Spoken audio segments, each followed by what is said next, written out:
Hello and high listeners. இன்றைக்கி நம்ம நம்மளுடைய சேனலில் ஒரு பிளேயை பற்றி பார்க்க போகிறோம். அந்த பிளேயோடைய பேர் என்னென்னு பார்த்தீங்கன்னா dance like a man which is written by Mahesh Dattani. Mahesh தத்தானியை பற்றி சொல்லணுன்னா அவர் ஒரு ஃபேமஸான ஒரு இந்தியன் பிளே ரைட். அவர் நிறைய பிளே எழுதியிருக்கிறாரு. ஸோ அவர் எதில் வருவார்னு பார்த்தீங்கன்னா மாடர்ன் இந்தியன் பிளே ரைட் அதுக்குள்ளால வருவார். ஸோ இதோடைய சம்மரி என்னென்னு நம்ம பார்த்துடலாம். அதுக்கு முன்னாடி நம்ம ரைட்டரை பற்றி பார்த்துருவோம்.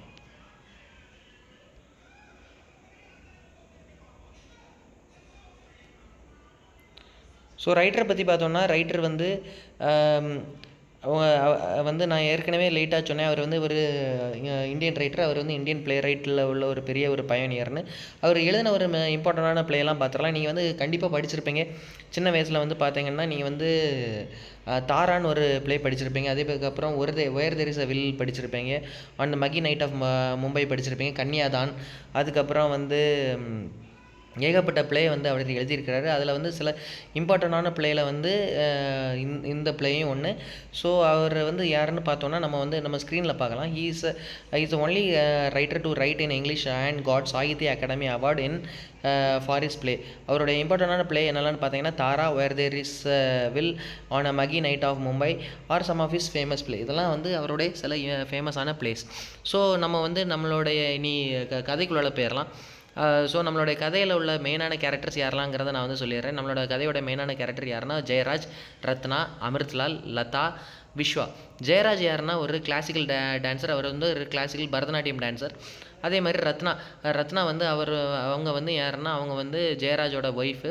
அமிர்த்லால் யாருன்னா ஜெயராஜோட ஃபாதர். ஸோ லதா யாருன்னா லதா நம்ம ஜெயராஜுக்கும் ரத்னாக்கும் பிறந்த ஒரு பெண் குழந்தை. விஸ்வா யாருன்னா அவங்களுடைய லதாவுடைய ஹஸ்பண்ட்.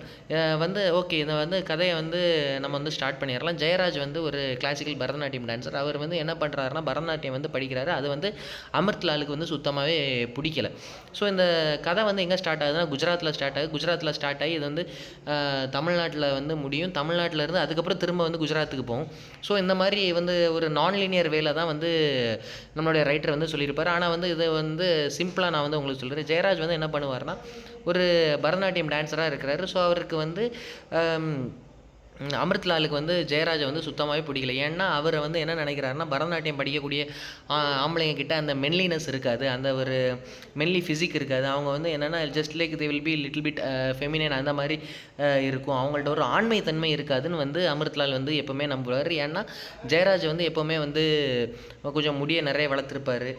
இதுக்கு நல்ல எக்ஸாம்பிள் சொல்ல போனோம்னா நீங்கள் இந்த அஜித்தோடைய ஆழ்வார் வரலாறு படம் பார்த்துருப்பீங்க. அந்த வரலாறு படத்தில் அஜித்தோடைய ஒரு கேரக்டர் ஒரு மாதிரி ஒரு பெண்மையான கேரக்டர் மாதிரி இருக்கும். ஸோ அதே மாதிரி தான் ஜெயராஜோட கேரக்டரும் இருக்குது. அதனால நிறைய பேர் ஜெயராஜை நிக்நேமாட்டு ஒரு லேடி மாதிரி ட்ரீட் பண்ணுறது அதெல்லாம் அமிர்த்லாலுக்கு சுத்தமாக பிடிக்கல. ஸோ அதுக்கப்புறம் என்ன ஆகுதுன்னா அந்த டான்ஸ் கிளாஸில் ஜெயராஜுக்கு ஒரு பரதநாட்டியம் டீச்சர் இருக்கிறாரு. அவர் ஜெயராஜ் கிட்ட ரொம்ப க்ளோஸாக பழகுறாரு. ஸோ இதெல்லாம் பார்க்கும்போது அவர் அமிர்த்லால் என்ன நினைக்கிறாருன்னா இவங்களுக்குள்ளாலே ஏதோ ஒரு ஹோமோசெக்ஷுவல் இது மாதிரி இருக்குது, அந்த மாதிரி இவர் சொல்லிட்டு இருக்கிறாரு.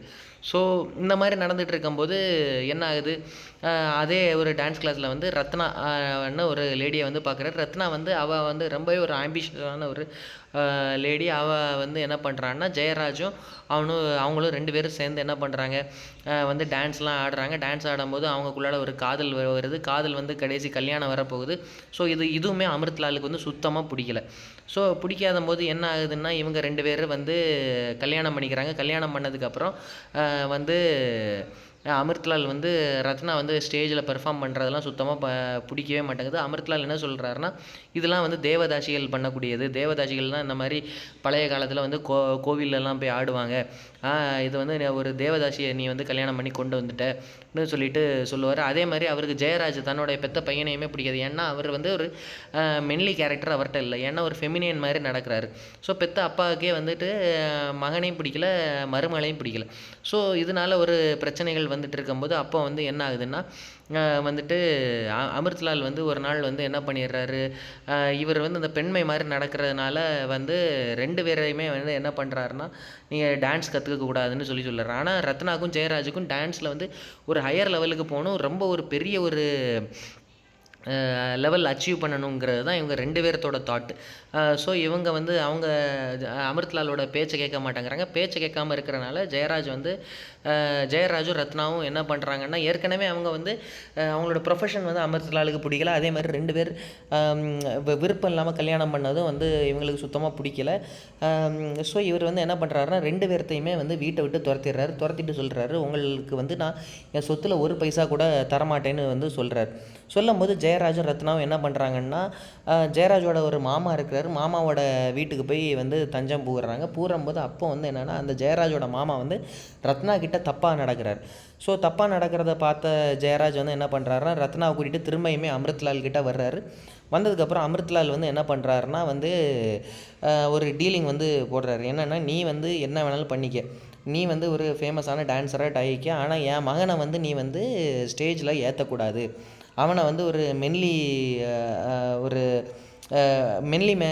மென்லியாக அவனை மாற்றணும், அவன்கிட்ட அந்த ஃபெமினின் அந்த கேரக்டர்ஸ் எதுவுமே இருக்கக்கூடாது, he should be a manly kind of a பர்சன்னு சொல்கிறாரு. சொன்னதுக்கப்புறம் வந்து இவங்களுக்கும் வந்து என்ன ஆகுது, அமிர்த்லாலோடைய ப்ராப்பர்ட்டிஸ் தேவைப்படுது.